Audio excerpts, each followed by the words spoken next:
Welcome back to the Spa Business Mastery Podcast. Today we have Delia with us, and it's all about marketing with Delia. Well, and a little bit with me, right?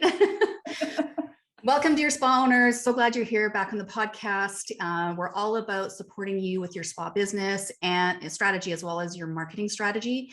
And for the past, I guess, couple of months now, Delia, right? We've been doing a lot of talking about event launches, spa events, how to have a profitable event. And so what we decided we wanted to share with you, because we've been talking about it so much, is actual results from one of our clients. So we want to share with you a little debrief about one of our clients, so that you can see, kind of what worked, what didn't work, and what we would change for next time. Absolutely. Yeah. All right. So Delia, let's dive into this. And, I think what we really want to get across in this debrief podcast is the fact that when you pair, kind of ultra strategic and ultra organized systems together, that it absolutely gives you exponential results in whatever you're doing. This just happens to be about event launches. Yeah, absolutely. And I think the other piece to it is this was an online event that we're talking about. And so we also recognize that, online events are very new to the spa industry. Mm-hmm. And so that's why we want to share with you these outcomes, because like Kirsten said, when you have that strategic and you're ultra organized, then you can see, the value of having these online events and how they can really work exponentially for you. Yeah. Yeah, I just, we both feel really strongly about, there's in the online world with coaching and e-courses, there's a lot of information about launching, online business kind of things. But for the spa industry, there's not a lot of information out there about online launches in particular. Our industry is typically done like in spa events, and have typically not really been great at kind of the lead up in terms of a launch. And so we see a huge amount of value in taking the pieces that work for course creators and coaches, and we're pulling it over into the spa industry, getting rid of the stuff that's not relevant to the spa industry, and then adding in pieces that are relevant for our industry. So we like to kind of joke that we're on the pointy end of the stick in terms of spa business marketing. Yeah, and we are, and it's exciting because there's a lot of opportunity, and a lot of spas, are asking and communicating to us like, I have an online store. How do I get more traffic here? How do I sell more using my online shop? And so how do I get out of the treatment room but still generate more revenue, right? Absolutely. Like there's those pieces, and I think that. I hate to keep bringing up, what we've all been through over the last couple of years, but this really, forced a lot of us to make those shifts to online so that we could keep our businesses afloat. And I know that, not necessarily when we've been talking about events before, but just we've talked quite a few times just about how some of our clients, when they were shut down, that they did start offering virtual services, and that drew in so much more. So, having these events online, you can still do them, you can do them online in spa or both, but we've really found, just working with some of our clients, that online events and services can work really, really well for some of your clients who like that method. Absolutely. Yeah. It's just, COVID closures just was the impetus of the spa industry to kind of get the kick in the ass. Like you don't have to stay stuck in the treatment room. My perspective is that we like being in the treatment room. Mm-hmm. Even if we're tired of being in the treatment room, it's what you know. It's what you know, and you're comfortable, and you're good at it. And so we keep doing the things that we're comfortable with. So we totally get hosting an online event is not necessarily the most comfortable thing, and which is why we wanted to share all of this information. All Well, right. and I think that and just to say something here, like, you know, for me, just like we like being in the treatment room. And so when I started stepping away from aesthetics and paring down my, you know, hours in the room and, you know, working more full time here doing this fun stuff, it was hard for me. I literally held on to like 2 or 3 clients and I'm like, I'll just go in, you know, once a week or something. And it wasn't, it was because I like, that was what I know. It's what I felt good, you know, doing. And I didn't want to give that up. It was more like, it was more It's our emotional. identity. It's Yeah, literally our exactly. Yeah. identity. And it's kind of like, well, what kind of esthetician or skin therapist am I if I'm not in the treatment room, Right. or if Yeah. I spend more of my, you know, time and energy with online. So Yeah. let's get into the actual debrief, and talk about, you know, I want to, Delia, maybe you can start with Sure. who Who? do we want to share, who this person, Yeah. you know, what their situation is. Mhm. And then we'll share a little bit more information. Okay, sounds good. So this was one of our clients. She's a solo spa owner, and she is niched in the skin therapy industry, into the skin therapy. And she lives in a very small, secluded town in northern Canada. So I'm in Canada, she's way up north, and it's a small little town. So, you know, already she's kind of got some things that are, you know, would potentially make it difficult, or more difficult, I guess, for her to. Well, and I've actually heard this from many other spa owners when I've suggested, you know, doing an online masterclass or hosting an online event. You know, they're kind of entrenched in this. Well, I only have a small clientele and I live in a small town, so it's not going to work for me. Like, they just make this blanket Right. comment and they believe in it. And what we want to share this by sharing the story with you, it's not true. It's not true, because you can, by having virtual events, you aren't limited to where you live, right? Yep. So you can have way more people that come through your online or virtual offerings, even when you are in a small town. Big town, doesn't matter. So not only was she, you know, solo on her own, skin therapist, small town, she also had a list under 300. We've talked 300 is a small email list. And so that's kind of what goes in part with these online events. We, you know, invite people through email marketing. But so even though she had a small list, what she had been doing was nurturing for the last 2 years that email list. She's been doing regular email marketing. She's been consistent with her marketing messages. You know, even during lockdowns, she still maintained her communication with her clients. And so the reason why she, you know, has that nurtured audience is because she's been consistent with it. Another piece to this is that she had already done a online event in the spring, and it was her very first ever online event. I think she was closed during that for COVID restrictions still, because here in Ontario we had quite a bit more lockdowns than other places. And so her first ever event, it was a retail only event as far as what the offers were, and she managed to bring in over $2,000. The other part is that, you know, I said that she was consistent with her email marketing. She's also very consistent with her social media. So that never slows down. So those were all, as far as who she is and what she offers, you know, these were all very, I'd say, like, these are all great ways to be, when we've talked about, you know, having those nurture sequences and making sure that you're constantly emailing, because you will start to warm up that audience, and you'll get it. Basically, it's a numbers game. So however many people you have on your list kind of determines the percentage of people that are going to show up for it, right? So having that nurtured list really helps to be able to have that connection. Yeah, it really did. And so what she had, the actual sales event for this spa owner was a skincare masterclass. And like Delia said, she was only selling retail, and it was through her online shop. That's where people had to purchase anything that they wanted from the event.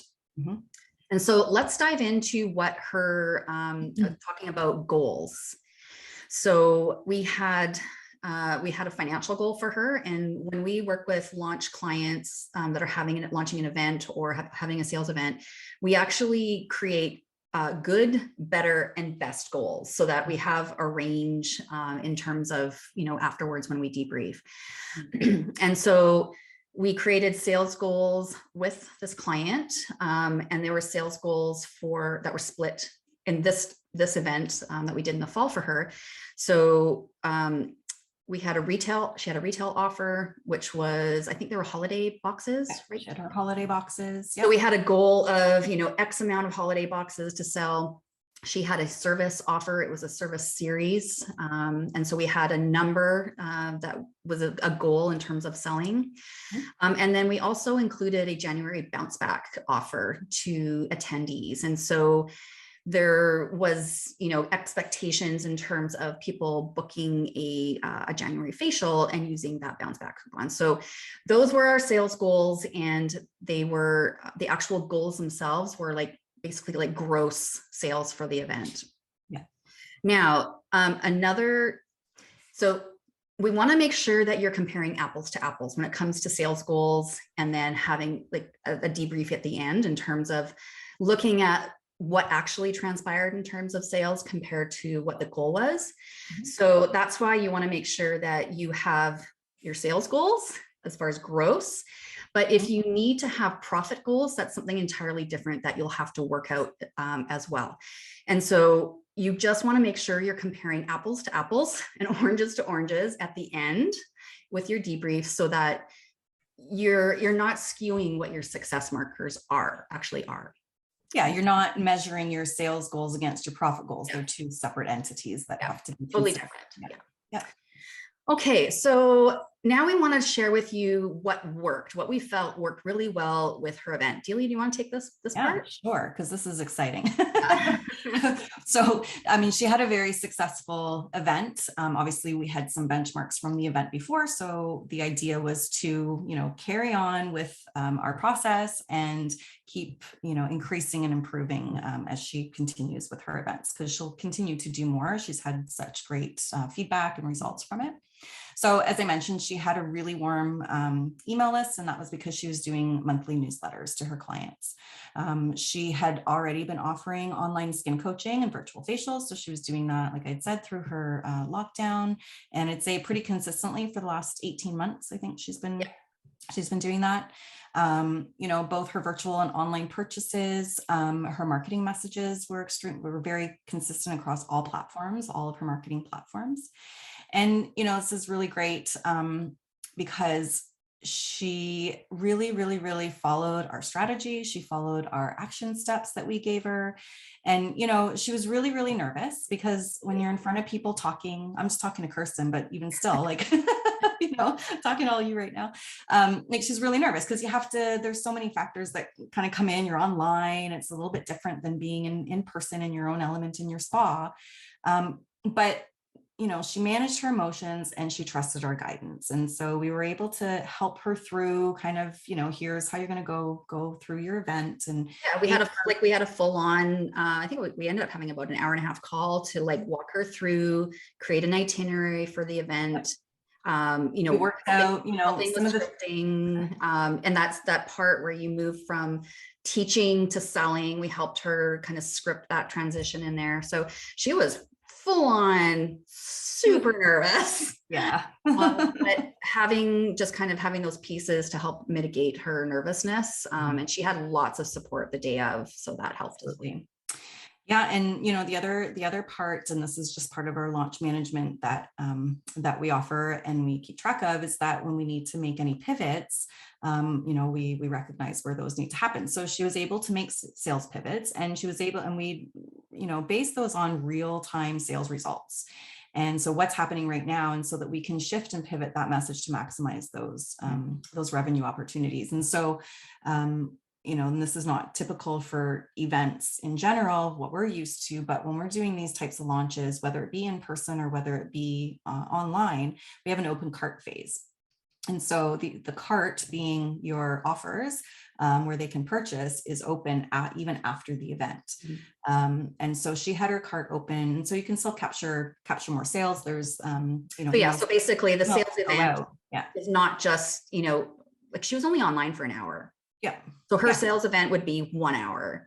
1 hour. And so that's why you want to have that open cart option to allow for those residual sales to come in. Because sometimes people are like, oh, I'm busy, I gotta go to bed, I gotta get up early, or I'm just too busy to look at this on the Friday. And so we noticed a good chunk of sales were coming in during open cart. So if she hadn't had open cart and was only relying on sales at her event, hour. yeah, it would have been much, much less. Yep, absolutely.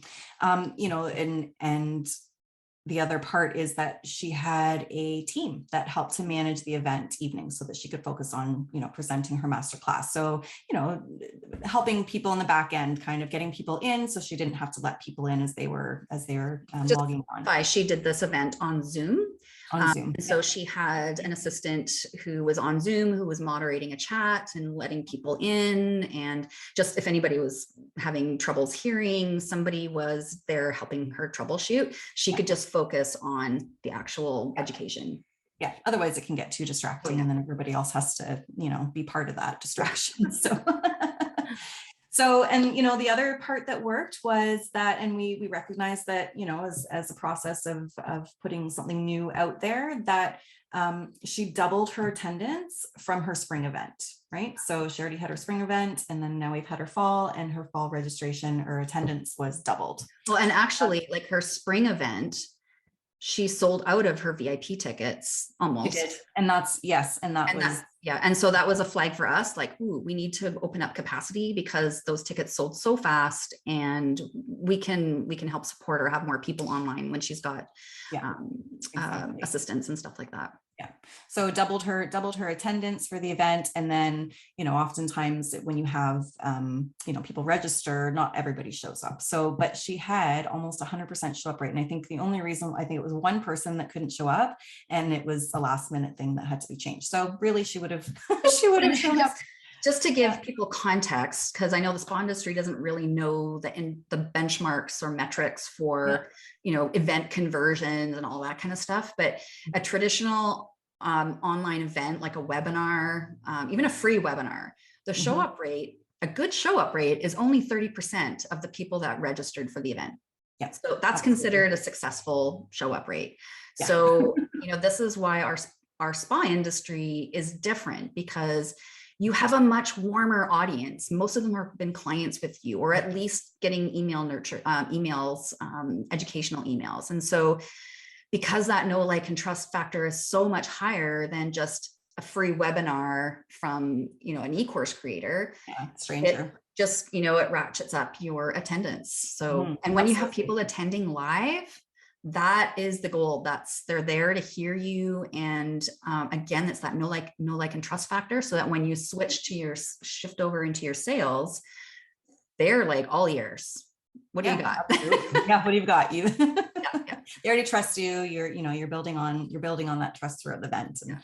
And you know, talking about her for her email marketing, like her open rates. So what she had 7 emails, I think, that we had sent out. So we send out invite emails, and then there's some, you know, if there's any sales pivots that need to happen, and then there's the open cart emails. So I think she had a total of 7 emails sent to her list throughout her entire event, and it didn't cause her open rates to go down. So I know that a lot of times people are like, oh, I can't, you know, even like once a month or twice a month. It's too much. People are complaining. Yeah. How many people are complaining? If it's one person complaining, they're not the right person on your email list anyway. No. They can. You have to go with the majority, right? So the majority rules. And so her email open rate maintained her like 3 times above the industry average. Which is 16%? 16-17% for the beauty and wellness industry. So she was getting 30% open rates on all of those emails, those kind of promotional emails. 45s and 53s. Yeah, exactly. And her click-through rate. So that's where, you know, you've got your call to action buttons on your emails, and people click on those, and it takes them to where they need to go. And so click-through rates for the spa industry are under 1%, and she's well into the 2, 3, 4, 5, 6, 11, 12%. So, and again, this goes back to having a warm list and consistently doing email marketing. So for her event, it's worked to her benefit for her business outcomes. So the result of her spring event, which we had said was just over $2,000. And for her fall event, drum roll please, was just over $12,000 in sales. Yeah. So, we're talking a $10,000 increase from her previous event. And clients were engaged, clients were happy. Clients actually thought that this was going to be a weekly. Didn't they think it was going to be a monthly thing? Oh, a monthly? Okay, a monthly ongoing event. So, Well, that's just kind of goes to show how engaged they were and how much they enjoyed it. They're like, same time next month. Absolutely. All right. So we also want to share what didn't work, because that's, we do not want to throw the baby out with the bathwater. We don't want to just like try something and once and then, this doesn't work. It's really important. And this is why we have debriefs and debrief calls with the clients. These are learning experiences. We need to know not only what worked.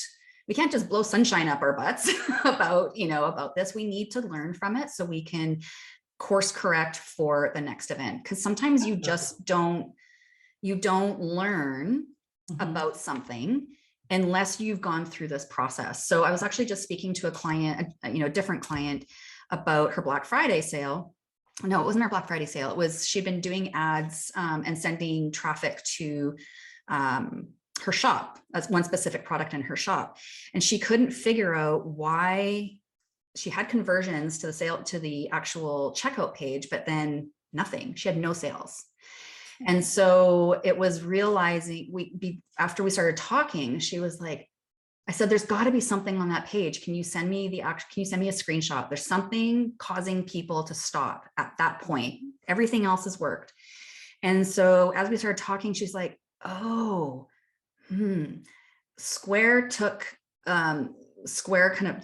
pulled themselves out. So we don't have Square payment processor right now. We just have PayPal. And I'm like, oh, that would make a big difference at checkout, because a lot of people don't use PayPal. They'd have to set it up. And that's kind of a pain in the butt if they're ready to just buy something and press go. So that's why it's so important to have these debrief conversations about trying to pick out where each little spot that's not working, because it can make a huge difference. One little thing. Yep. So we want to share what didn't work, because that's just being honest and allowing us to learn and do it better next time. Yeah. So there was one little small hiccup just after the event where they didn't quite know where the Zoom recording went. And so I know our client spent a sleepless night going, oh my God, whose computer is it on? Oh my gosh. But, I told her worst case scenario, because I've done this before in trainings, like paid trainings, where I forgot to press record and I had promised a replay. That just meant that I got back on when everybody was gone and I re-recorded it myself. So it wasn't a horrible thing. I did end up finding the link. It was on the other computer. And like Kirsten just said, we were doing the, here's the replay if you missed, because again, it goes back to sometimes people who register and they, you won't get that attendance all the time. So you always send out the replay. The other thing that didn't quite work was that she has an email opt-in or a lead magnet, but she hadn't been using it for the couple of months prior to her event. So what that didn't do, well, I'll rephrase that. If she'd had her lead magnet being advertised like on Linktree as the first button, so that on Instagram, there's a call to action, this is my new client offer, go to Linktree, blah, blah, blah. Having it on her Facebook as a Facebook cover image, having it on her homepage, on her website. If she had been consistently doing lead generation that way, she probably would have had more people on her email list. And when it comes to event launches and event sales, it's a total numbers game. So the more people you have on your email list, the more people you're going to have show up at your event, the more people you're going to have to spend. Yeah. And then the other thing that we had to do a sales pivot with was that her service series, she had one service series offer, was a fairly big ticket item. And there was, when open cart happened, there was some hesitancy in terms of purchasing it because it was big ticket. And so we just did a little bit of a sales pivot and adjusted, and she was able to reach her service goals. So that was pretty awesome. Yeah, pretty instantly too. Yeah. So. And so what we would change is we would definitely get her, like she's already on that action step in terms of getting her opt-in or her lead magnet up and running and visible and sending lots of traffic to it, so that when we do her event in the spring, she's got an even bigger email list. Yeah. And then we would also recommend on your shop is adding some sort of like service like Afterpay, where it allows you to break up the cost, what they're purchasing, into payment plans. And that really just, it increases your average, it increases the client average spend per spend. And then, you know, it just makes it easier for you to sell more product that way. So though we'll be, our client will be adding that to her website. You can't add Afterpay to services, unfortunately. Yeah, just product. Yeah. All right. So what we know for sure is that anytime we approach a new type of business strategy, there's always a learning curve. And we saw this firsthand with this particular client, because we did help her a little bit in her spring event, but just kind of hopping in there and like, hey, try this, hey, try that. This fall event was very strategic, very organized, very well executed. And it was a $10,000 difference. So it makes a difference when you make enough time to plan your launch and to execute it, and stick with the strategy. Yeah, absolutely. And then we were just talking about, I think we already had talked about just always needing that debrief, so that you can, you know, come at the end of it and debrief, kind of just what we're doing with you right now. We're debriefing. So we're talking about what worked and what didn't, and don't throw that the baby out with the bathwater, just because, you're like Kristen just said, if you're trying something new, you know that it has to have a little bit of, time and energy put into it. And it's kind of like, on day one, you opened up your spa business and you needed that time to learn, to have your business grow, right? So, and I think it's really important because these are all very emotional. I mean, financials and your hard-earned, your work and your time and your heart that you put into it, it can be very emotional, right? So I think that, you have to separate like what you're feeling versus the data, because those numbers don't lie. And so, that client that Kristen was just referring to, how she, was pulling numbers and it wasn't really quite making sense. And it's really, really easy to let those emotions dictate, our upcoming actions, right? So how we react to things, maybe what we think. We're humans. Like, it's unreasonable for us to not feel. And I actually did I was speaking at an event actually in the States where I brought this up in my presentation that, as leaders in our business, we have to bring in data, the numbers, and pair it with our feelings. I'm not suggesting that we throw the feelings out. No. That's just not reasonable. And I have feelings about my business and I can get ramped up about them. But having the numbers and the data and doing that kind of debrief, pairing it with your emotions, helps to just see a better, more clear picture, because it's really easy to get. Launching is stressful. It's a lot of work. It takes time and energy, and you put a lot of eggs into one basket for one event. And I think anybody who's done launches will tell you that it's a stressful time. You're basically a project manager for a couple of months in order to execute it. So it's unreasonable to think that emotions aren't going to be in the mix, but it is reasonable to make sure you're tempering it with data in your debrief. Absolutely. So Sorry, go ahead. No, I was just going to say, and part of that is also recognizing the places to improve, which we've talked about. So we know that necessary prep work. We know that you need time to plan. We know that you need to start planning earlier if you're feeling strapped for time. We know that these types way of earlier, way earlier than what you think you need. In fact, if you've got an event in the spring that you launch season's over now for fall of 2021. Next event launch season will be in the springtime. So what Delia and I want to leave you with is, if you know that you're going to be having an event in the spring, you need at least 8 weeks to plan that out from start to event.